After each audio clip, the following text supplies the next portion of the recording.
was 16 and a half.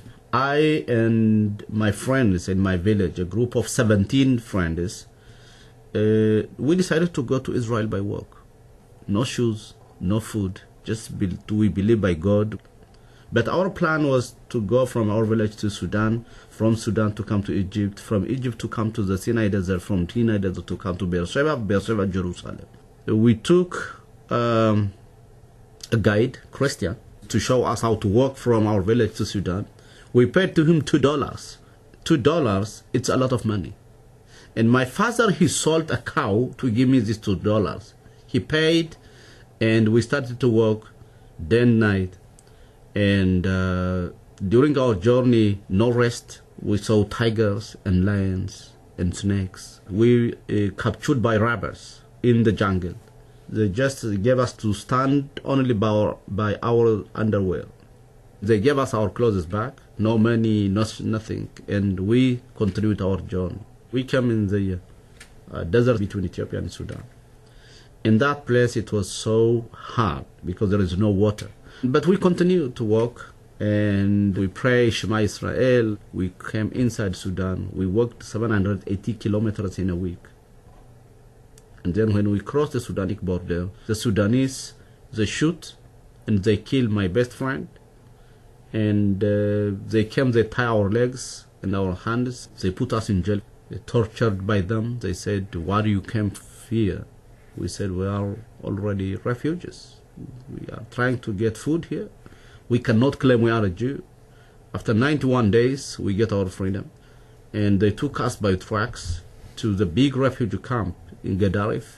We waited there and we met a white person. That was my second time to saw. And he came and he said, okay, I know you. I know your group. I know where you come from, what village you come from. I know your goals. And he said, I will be back tonight. You have to stay here. And they collect all the group and started to drive through the desert. No roads. And then after 5 hours drive, we came in the North Sudan, in the place that called Kassala Desert. They announced, it should be here very noisy and dusty, and please don't afraid. In that moment, airplane also landing. And they open the door, and they push us to come in. The whole issue is 4 minutes.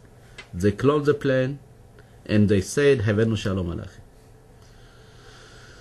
In the 4th February 1984, we landed to the Promised Land, Israel.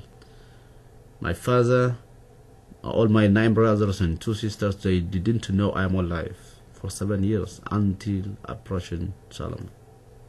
It was very difficult to be here, to start the life here from zero.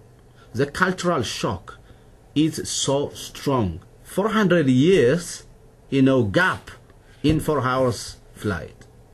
When they brought us in the absorption center in Tzfat, a woman who is assisting us gave us to go to the elevator. And then she pressed the number, floor number 4, and she gone back to bring another group.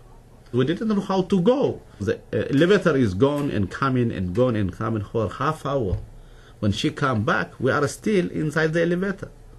Being Jew in Ethiopia is, to live in the special life. Sometimes when Western people, they don't understand how people, they can live in a village. There is no electricity, there is no bank, there is no supermarket. And the people, they live a very quiet, wonderful life. There are some people, they think the Ethiopians, black Africans came in Israel because of the hunger in Ethiopia. So we came here by Zionism ideology, because Israel is our homeland. We came to build the Israeli society. The opening the door of this country for each individuals all over the world, that's the great thing that we brought in this century.